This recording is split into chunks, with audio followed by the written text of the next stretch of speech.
সুপ্রিয় শ্রোতা, গল্প পাঠের আসর চ্যানেলে শুনতে যাচ্ছেন হুমায়ুন আহমেদ রচিত বহুব্রীহি উপন্যাসটির তৃতীয় পর্ব। আমি ওয়ারা কারিম, সাথে থাকুন। কাদের আনিসকে আনতে গেল। সোভান সাহেব নিজেই দোতলার ছাদে উঠলেন ঘর দুটির অবস্থা দেখার জন্যে। অনেকদিন তালা বন্ধ হয়ে আছে, পরিষ্কার টরিষ্কার করানো দরকার। দুটি ঘর, একটা বাথরুম, রান্নাঘর। ছোট পরিবারের জন্য খুব ভালোই বলতে হবে। ঘর দুটির সামনে বিশাল ছাদ, ছাদে অসংখ্য টব, টবে ফুলের চাষ হচ্ছে। মিলির শখ। মিনু ছাদে উঠে এলেন, তার মুখ থমথমে। কিছুক্ষণ আগে মিলির কাছে তিনি বাড়ি ভাড়া দেবার খবর শুনেছেন। রাগে তার গা জ্বলে যাচ্ছে। তুমি নাকি ছাদের ঘর দুটি ভাড়া দিচ্ছ? হ্যাঁ। কাকে দিলে? নামটা মনে আসছে না, ফাজিল ধরনের এক ছোকরা। বাড়ি ভাড়া দেয়া কি খুব দরকার ছিল? না। তাহলে বাড়ি ভাড়া দিলে কেন? আমার দরকার ছিল না, কিন্তু এই ফাজিলের দরকার ছিল। তুমি হুট করে এক একটা কাজ করো আর সমস্যা হয়। সোবান সাহেবের মেজাজ চট করে খারাপ হয়ে গেল। তিনি থমথমে গলায় বললেন, আমি সমস্যার সৃষ্টি করি? মিনু চুপ করে গেলেন। সোভান সাহেব চাপা গলায় বললেন, আমার জন্য কারো কোনো সমস্যা হোক তা আমি চাই না। এই বলেই তিনি নিচে নেমে গেলেন। মিনু গেলেন পেছনে পেছনে। একতলার বারান্দায় আনিস দাঁড়িয়ে আছে। কাদের ডেকে নিয়ে এসেছে। আনিস খানিকটা শঙ্কিত বোধ করছে। বাড়ি থেকে বের করে দিয়ে আবার ডেকে আনার অর্থ সে ঠিক ধরতে পারছে না। সোভান সাহেব তার কাছে এসে দাঁড়ালেন এবং শুকনো গলায় বললেন, এসেছ? জি, আপনি ডেকে পাঠিয়েছিলেন। সোভান সাহেব বললেন, তোমাকে বাড়ি ভাড়া দেয়া হবে না এটা বলার জন্য ডেকে পাঠিয়েছি। সে তো একবার বলেছেন। আবার বললাম। আবার বলায় তো দোষের কিছু নেই। জি না, নেই। দ্বিতীয়বার বলাটা ভালো হয়েছে। এখন আমি কি যেতে পারি? হ্যাঁ, যাও। আসসালামু আলাইকুম। আনিস গেটের বাইরে বেরোতেই মিনু বললেন, কাদের, যা ভদ্রলোককে ডেকে নিয়ে আয়। কাদের সোভান সাহেবের দিকে তাকালো। তিনি কিছু বললেন না। মিনু বলল, দাঁড়িয়ে আছিস কেন, যা। কাদের বিমর্ষ মুখে বের হলো। বড় যন্ত্রণায় পড়া গেল। আনিস বড় রাস্তা পর্যন্ত চলে গিয়েছিল।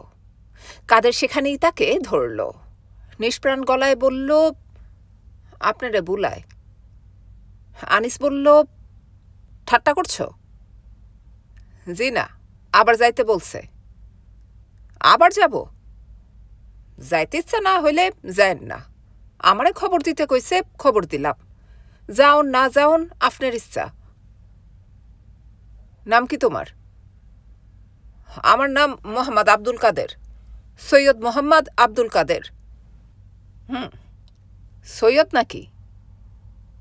জি, বগদাদি সৈয়দ। বলো কি? বগদাদি সৈয়দ যখন খবর নিয়ে এসেছে তখন তো যেতেই হয়। আনিস তৃতীয়বারের মতো নিরিবিলি বাড়ির বারান্দায় এসে উঠল। সোভান সাহেব তার দিকে না তাকিয়েই বললেন, কাদের, ভদ্রলোককে তিনতলার ঘর দুটার চাবি এনে দে। আনিস বলল, আপনাকে অনেক ধন্যবাদ স্যার, অনেক ধন্যবাদ। রাত 8টার মতো বাজে। মিলি বিরক্ত মুখে খাতা কলম নিয়ে বসে আছে। তার সামনে 4-5টা বই। আগামীকাল সকাল 9টায় তার টিউটোরিয়াল ক্লাস।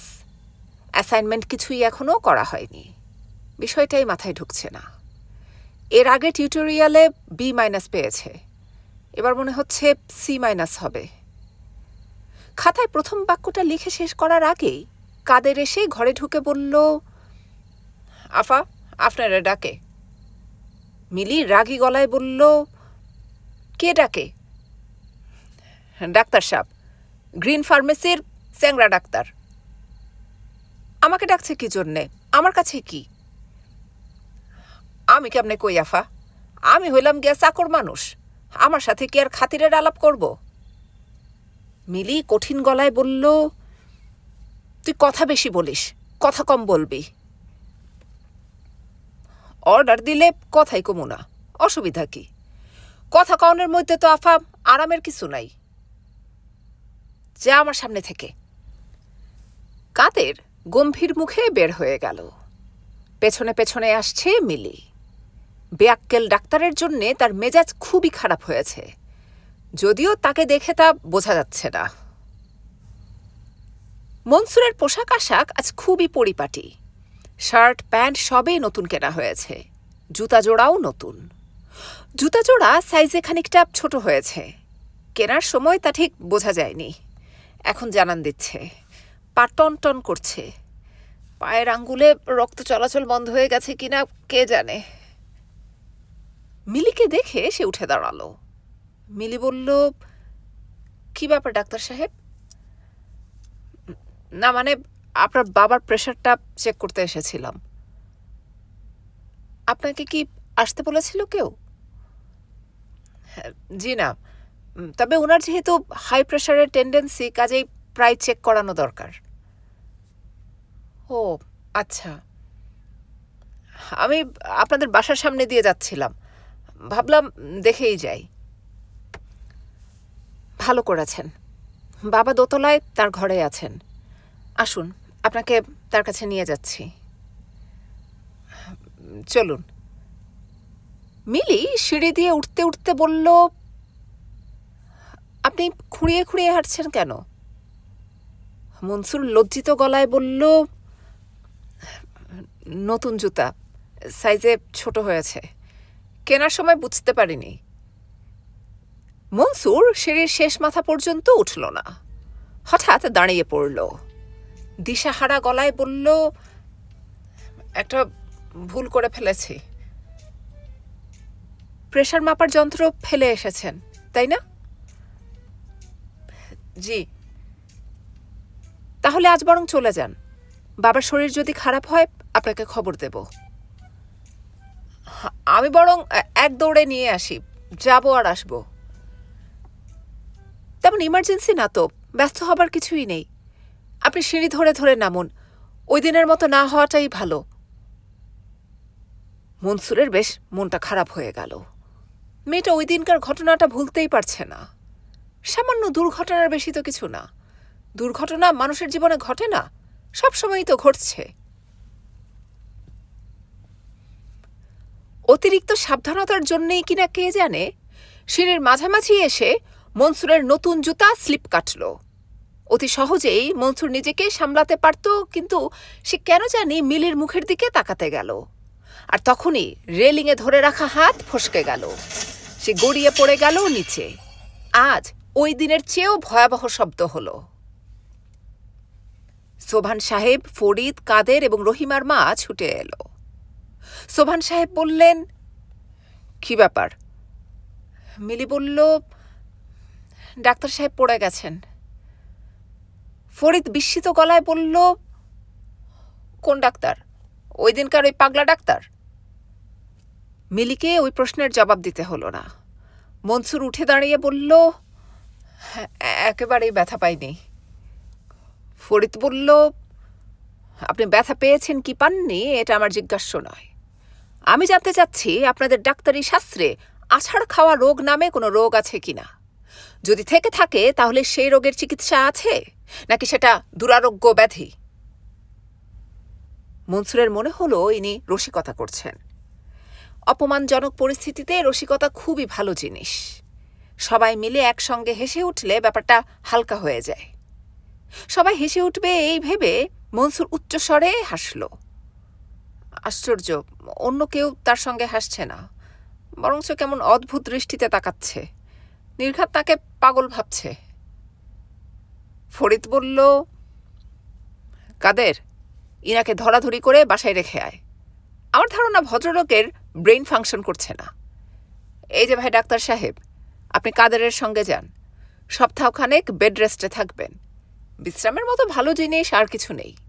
সব চিকিৎসার সেরা চিকিৎসা হচ্ছে বিশ্রাম।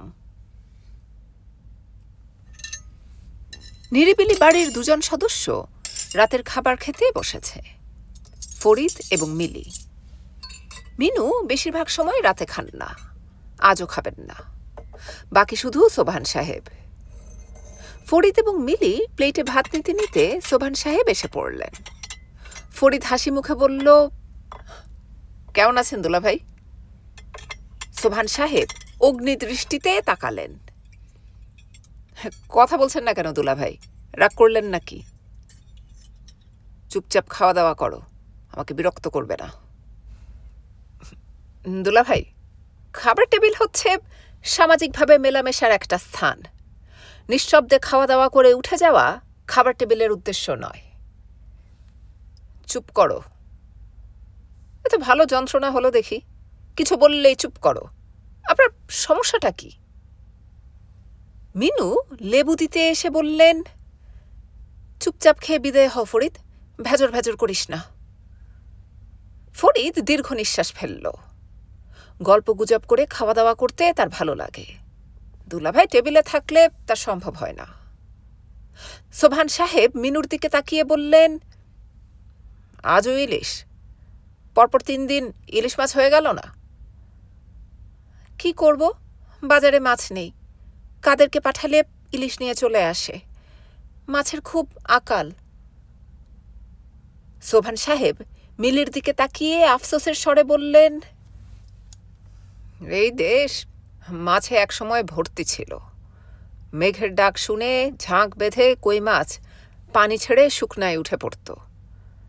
মাছের জন্য আমরা কি করতাম জানিস? নৌকা ডুবিয়ে রাখতাম। কয়েকদিন পর পর সেই নৌকা তুলে পানি সেচা হতো। আর তখন, দুলাভাই কিছু মনে করবেন না, আপনাকে একটু ইন্টারাপ্ট করি। না করে পারছি না। আমাকে চুপ থাকতে বলে আপনি নিজের সমানে কথা বলে যাচ্ছেন, এটা কেমন হলো? প্রাচীন একটা আপ্তবাক্য হচ্ছে, আপন আচারী ধর্ম পরকে শেখাও। আপনি তা করছেন না। সোবহান সাহেব সরু চোখে ফরিদের দিকে তাকিয়ে রইলেন। ফরিদ সেই দৃষ্টি সম্পূর্ণ অগ্রাহ্য করল। মিলি মিনতি মাখা চোখে মামার দিকে তাকিয়ে আছে। তার চোখ বলছে, মামা তোমার পায়ে পড়ছি, বাবার সঙ্গে ঝগড়া বাঁধিও না। মিলির চোখের ভাষা ফরিদকে কাবু করতে পারল না। সে উৎসাহের সঙ্গে বলে চলল, আমাদের প্রফেটের সে বিখ্যাত গল্পটা কি আপনার মনে আছে দুলাভাই? এক লোক তার কাছে গিয়ে কাতর গলায় বলল, হুজুর বড় সমস্যায় পড়েছি, আমার মধ্যম পুত্র শুধু মিষ্টি খেতে চায়। এই গল্পটি আমার জানা আছে ফরিদ। আমারও ধারণা আপনার জানা আছে, কিন্তু গল্পের মোরাল আপনি হয়তো ধরতে পারেননি, কিংবা নিজের জীবনে প্রয়োগ করতে চাননি। মিলি বলল, এই প্রসঙ্গটা থাক মামা, তোমার যদি এতই কথা বলতে ইচ্ছা করে তাহলে অন্য কিছু নিয়ে কথা বলো। অন্য কি নিয়ে কথা বলবো? ছবি নিয়ে কথা বলো। বাবা জানো, মামা ছবি বানাবে, শর্ট ফিল্ম। ছবিটা দারুণ একটা কিছু হবে। সোবহান সাহেব বললেন, ভালো। বলেই প্লেট সরিয়ে উঠে পড়লেন। মিলি বলল, বাবার খাওয়াটা তুমি নষ্ট করলে মামা। আমি কারো খাওয়া নষ্ট করিনি। পরিষ্কার যুক্তি দিয়ে দুলাভাইকে পরাস্ত করেছি। অবশ্যই তাকে পরাস্ত করা সহজ। তার আইকিউ খুবই নিচের দিকে। আমার মনে হয় গাছপালার আইকিউ এর কাছাকাছি। তোমার আইকিউ বুঝি আইনস্টাইনের মতো? আমি কারোর সঙ্গে তুলনায় যেতে চাচ্ছি না, তবে বুদ্ধিবৃত্তির ক্ষেত্রে 100-র ভেতর আমাকে 93 থেকে 95 দিতে পারিস। তাই নাকি? হ্যাঁ। আর তোর বুদ্ধি হচ্ছে 56 থেকে 62-র মধ্যে, এবং একই স্কেলে দুলাভাইয়ের বুদ্ধি 18 থেকে 22-এর মধ্যে উঠানামা করে। তোমার তাই ধারণা? হ্যাঁ, এবং আমি আমার ধারণার কথা বলতে কোনো রকম দ্বিধাবোধ করছি না, কারণ সত্য হচ্ছে আগুনের মতো। আগুন চাপা দেবার কোনো উপায় নেই। আমি বুঝতে পারছি দুলাভাইয়ের বুদ্ধি কম বলায় তুই আহত হয়েছিস, কিন্তু উপায় কি? সত্যি তো বলতেই হবে। আমার মুখ হয়তোবা তুই বন্ধ করতে পারবি, কিন্তু পাবলিকের মুখ তুই কি করে বন্ধ করবি? পাবলিক এক সময় সত্যি কথা বলবেই। বকবকানি থামাও তো মামা। থামাচ্ছি, কিন্তু প্রসঙ্গটা যখন উঠলই তখন এই বাড়িতে আমার পরই কার আইকিউ বেশি সেটা জানা থাকা ভালো। আমার পরই আছে কাদের, অসাধারণ ব্রেইন। চুপ করো তো মামা, অসাধারণ ব্রেইন হলো কাদেরের। প্রপার এডুকেশন পেলে এ ছেলে ফাটাফাটি করে ফেলতো। তুমি তো প্রপার এডুকেশন পেয়েছ, তুমি কি করেছ? করব, সময় তো পার হয়ে যায়নি। দেখবি দেশ জুড়ে একটা হুলস্থুল পড়ে যাবে, তোদের এই বাড়ি বিখ্যাত হয়ে যাবে। লোকজন এসে বলবে এটা একটা বিখ্যাত বাড়ি। তোদের বই লিখতে হবে, মামাকে যেমন দেখেছি, কিংবা কাছের মানুষ ফরিদ মামা। কিছু মনে করো না মামা, আমার ধারণা তোমার আইকিউ খুবই কম। ফরিদ উচ্চাঙ্গের হাসি হাসল। তার সম্পর্কে অন্যদের ধারণা তাকে খুব মজা দেয়। এটা হচ্ছে পৃথিবীর যাবতীয় প্রতিভাবান ব্যক্তিদের সাধারণ ট্র্যাজেডি। প্রিয়জনরা তাদের বুঝতে পারে না, আড়ালে হয়তোবা হাসাহাসিও করে, করুক, তাদের হাসাহাসিতে কিছু যায় আসে না। কাদের এসে ঢুকল, গম্ভীর মুখে ঘোষণা করল নতুন ভাড়াটে চলে এসেছে। সে মুখ কুঁচকে বলল, এক মালগাড়িতে ব্যাবাক জিনিস উপস্থিত, ফকিরা পার্টি। বলেই সে আবার বারান্দায় চলে গেল। নতুন ভাড়াটের দিকে তীক্ষ্ণ দৃষ্টি রাখা দরকার, ফুলের গাছ টাছ না ভেঙে ফেলে। এই বাড়িতে তার অবস্থান সম্পর্কেও জানিয়ে দেয়া দরকার। ভাড়াটে যদি তাকে সামান্য একটা কাজের মানুষ মনে করে তাহলে মুশকিল। প্রথম দর্শনে মনে করে ফেললে সারা জীবনই মনে রাখবে। যখন তখন ডেকে বলবে, এক প্যাকেট সিগারেট এনে দাও তো, চিঠিটা পোস্ট করে দাও তো, এক দৌড়ে খবরের কাগজটা এনে দাও। আনিস রিক্সা করে এসেছে। টগর এবং নিশা দুজনেই গভীর ঘুমে। মিলিদের বসার ঘরের দরজা খোলা। আনিস বাচ্চা দুটিকে বসার ঘরের সোফায় শুইয়ে আবার বাইরে এসে দাঁড়ালো।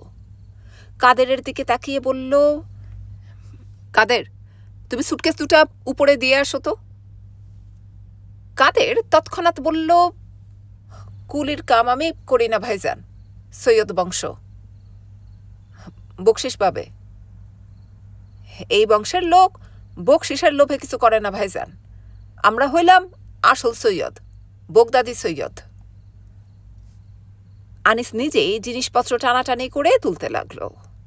ঠেলাগাড়ির লোক দুটি উপরে কিছু তুলবে না, দোতলার ছাদে তোলা হবে এই কথা তাদের বলা হয়নি।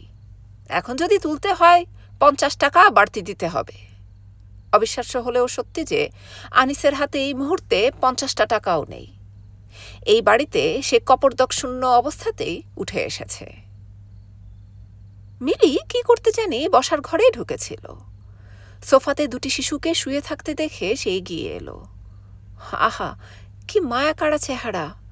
দুটি দেব শিশু যেন জড়াজড়ি করে শুয়ে আছে। মেয়েটির মাথা ভর্তি রেশমি চুল, চোখের ভুরুগুলি যেন কোনো চৈনিক শিল্পী সূক্ষ্ম তুলি দিয়ে এঁকেছে। কমলার কুয়ার মতো পাতলা ঠোঁট বারবার কেঁপে উঠছে। বাচ্চাটিকে কোলে নেবার এমন ইচ্ছে হচ্ছে যে মিলির রীতিমতো লজ্জা লাগছে। মিলি দোতলার ছাদে উঠে গেল। আনিস খাটের ভারী একটা অংশ টেনে টেনে তুলছে। মিলি বলল, আপনি এত কষ্ট করছেন কেন? আপনার ঠেলাগাড়ির লোকজন কোথায়? ওরা চলে গেছে। দাঁড়ান, আমি কাদেরকে পাঠাচ্ছি। না থাক, বেচারা সৈয়দ বংশের মানুষ, কুলির কাজ করবে না। আমার অসুবিধা হচ্ছে না, তুলে ফেলেছি। তাই তো দেখছি। আপনার স্ত্রী কোথায়? ও আসেনি। আসেনি মানে? মাকে ছাড়াই বাচ্চা দুটি চলে এসেছে? ওনাকে কবে আনবেন? তাকে আনা সম্ভব হবে না, সে আসবে না। আপনার কথা কিছু বুঝতে পারছি না। ও মারা গেছে। বেশ কিছুক্ষণ সময় মিলি চুপচাপ দাঁড়িয়ে রইল। এত বড় একটা খবর তার হজম করতে সময় লাগলো। মিলি বলল, বাচ্চা দুটির মা নেই শুনে আমার খুব খারাপ লাগছে। এটা নিয়ে আপনি রহস্য করবেন তা ভাবিনি। আপনি হয়তো খুব রসিক মানুষ, সব কিছু নিয়ে রসিকতা করা হয়তো আপনার অভ্যাস, কিন্তু এটা অন্যায়। আনিস বলল, ঠিক এইভাবে কিছু বলিনি। ওর মৃত্যুর কথা সরাসরি বলতে খারাপ লাগে বলেই অন্য পথে বলতে চেষ্টা করি। আর করবেন না। আচ্ছা, আর করব না। আনিস মুগ্ধ হয়ে লক্ষ্য করল মিলি নামের এই মেয়েটি তার ঘর গুছিয়ে দিল, মশারি খাটিয়ে দিল, টগর এবং নিশাকে কোলে করে এনে বিছানায় শুইয়ে দিল। মেয়েরা প্রাকৃতিক নিয়মেই মমতাময়ী, কিন্তু এই মেয়েটির মধ্যে মমতার পরিমাণ অনেক অনেক বেশি। আনিস বলল, আপনাকে অনেক যন্ত্রণার মধ্যে ফেললাম। তা ঠিক, কাল সকালেই আমার টিউটোরিয়াল আছে, কিছুই করা হয়নি। আপনি আমার জন্যে অনেক কষ্ট করেছেন, কাজেই আমি আপনার ক্ষুদ্র একটা উপকার করতে চাই। A good turn for a good turn. Mili বিস্মিত হয়ে বলল, কি উপকার করতে চান? একটা উপদেশ দিতে চাই যে আপনার খুব কাজে আসবে। উপদেশটা হচ্ছে, আমার বাচ্চা দুটিকে একেবারেই পাত্তা দেবেন না। সে কি? ওদের একজনই আপনাকে পাগল করে দেবার জন্যে যথেষ্ট। দুজন মিলে কি করবে তার বিন্দুমাত্র ধারণাও আপনার নেই, কাজেই সাবধান। মিলি হাসল। আনিস বলল, আপনার হাসি দেখে বুঝতে পারছি আমার কথা আপনি বিশ্বাস করছেন না। সাবধান করে দেবার দরকার ছিল, করে দিয়েছি। সোবহান সাহেবকে ডাক্তার বলে দিয়েছেন রাত ঠিক 10টায় বিছানায় চলে যেতে। রাত জাগা পুরোপুরি বারণ। ডাক্তারের উপদেশ মতো কিছুদিন তাই করলেন। দেখা গেল রাত 10টার দিকে ঘুমোতে গেলে ঘুম আসে 1:30-2টার দিকে, অথচ 12টার দিকে ঘুমোতে গেলে 10-15 মিনিটের মধ্যে ঘুম চলে আসে। কিছুদিন হলো তিনি তার নিজস্ব নিয়ম চালু করেছেন, রাত 12টায় ঘুমোতে যান। তবে তিনি জানেন না যে তার শোবার ঘরের ঘড়ি এক ফাঁকে মিলিয়ে এসে 1 ঘন্টা আগিয়ে রাখে। শোবার ঘরের ঘড়িতে এখন 12টা বাজছে, যদিও আসল সময় রাত 11টা। মিনু ঘরে ঢুকলেন, হাতে বরফ শীতল 1 গ্লাস পানি। বিছানায় যাবার আগে সোবহান সাহেব ঠান্ডা 1 গ্লাস পানি খান। মিনু পানির গ্লাস টেবিলের পাশে রাখতে রাখতে বললেন, ঘুমোবে না? সোবহান সাহেব বললেন, একটু দেরি হবে মিনু, তুমি শুয়ে পড়ো। দেরি হবে কেন? একটা বিষয় নিয়ে ভাবছি। কি নিয়ে ভাবছ? দেশে মাছের যে ভয়াবহ সমস্যা, ওইটা নিয়ে ভাবছি। কি করা যায় তাই। ওইসব ভাববার লোক আছে, তোমাকে মাথা ঘামাতে হবে না। এই তো একটা ভুল কথা বললে মিনু। দেশের সমস্যা নিয়ে সবাইকে ভাবতে হবে। সবাই যদি ভাবে তাহলে সমস্যার কোনো একটা সমাধান বের করা যাবে। বেশ তো, সকালবেলা সমস্যার সমাধান বের করবে। 12টা বাজে, এখন শুয়ে পড়ো। নাও পানিটা খাও। সোবহান সাহেব চোখ থেকে চশমা খুলে স্ত্রীর দিকে তাকিয়ে হাসলেন। হাসতে হাসতেই বললেন, ঘড়িতে 12টা বাজে না, বাজে 11টা। তোমরা এই ঘরের ঘড়ি 1 ঘন্টা আগিয়ে দাও। যেদিন প্রথম করলে সেদিনই টের পেয়েছি, তোমাদের বুঝতে দেইনি।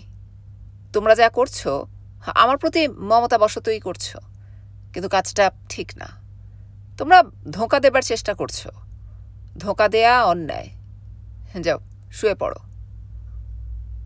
মিনু কথা বাড়ালেন না, শুয়ে পড়লেন। স্বামীকে তিনি খুব ভালো করে চেনেন, এই মুহূর্তে তাকে ঘাটানো ঠিক হবে না। মিনু, বলো। আচ্ছা বলো তো, তোমরা কি আমাকে খুব অল্প বুদ্ধির মানুষ বলে মনে করো? তা মনে করব কেন? এই যে ঘড়ির কাঁটা 1 ঘন্টা আগিয়ে দিলে, মনটাই একটু খারাপ হলো। তোমরা আমাকে নিয়ে এমন একটা ছেলে মানুষই ব্যাপার করছো। মিলি করেছে এইসব, মিলির বুদ্ধি। দাও, এক্ষুনি ঠিক করে দিচ্ছি। দরকার নেই, আমার ঘরের ঘড়ির কাঁটা 1 ঘন্টা এগিয়েই থাকুক। আমি মানুষটা অবশ্যই অনেকখানি পিছিয়ে আছি, এই দিক দিয়ে ঠিকই আছে। হ্যাঁ, তুমি ঘুমাও মিনু, বয়স তো শুধু আমার একার বাড়ছে না, তোমারও বাড়ছে। আমার যেমন বিশ্রাম দরকার, তোমারও দরকার। সমাজটাই এমন যে পুরুষের প্রয়োজনটাই বড় করে দেখা হয়, মেয়েদেরটা দেখা হয় না। এই সমস্যা নিয়েও ভাবতে হবে। সোবহান সাহেব নিজেই উঠে ঘরের বাতি নিভিয়ে টেবিল ল্যাম্প জ্বেলে দিয়ে চেয়ারে বসলেন।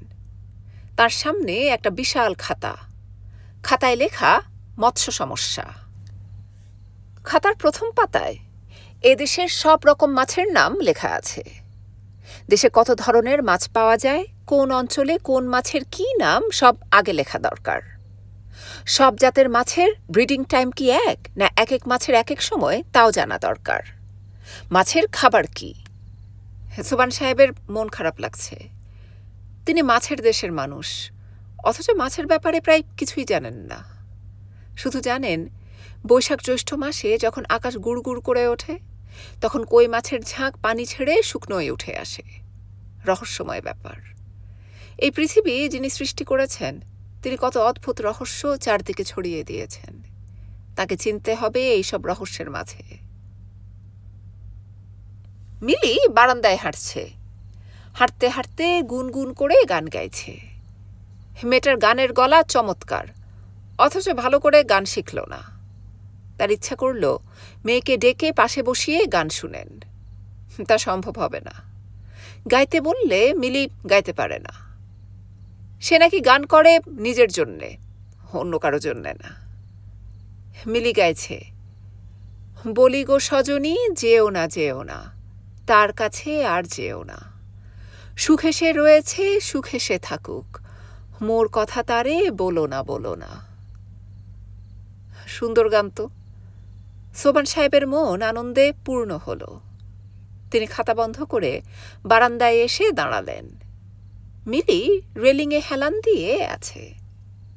আকাশ ভরা জোছনা, কি অপরূপ ছবি। এমন সুন্দর পৃথিবী ফেলে তাকে চলে যেতে হবে, এটা ভাবতেই কষ্ট হয়। স্বর্গ কি এই পৃথিবীর চেয়েও সুন্দর হবে? তাও কি সম্ভব? মিলি গান বন্ধ করে বাবার দিকে তাকিয়ে করুণ গলায় বলল, আমার অসম্ভব মন খারাপ হয়ে আছে বাবা। কেন মা? কাল আমার টিউটোরিয়াল, কিছু পড়া হয়নি, পড়তে ভালো লাগে না, কি যে করি। সোবহান সাহেব সস্নেহে মেয়ের মাথায় হাত রাখলেন। মিলি বলল, জীবনের শ্রেষ্ঠ সময়টা আমরা পড়ালেখা করে নষ্ট করি, কোনো মানে হয় না।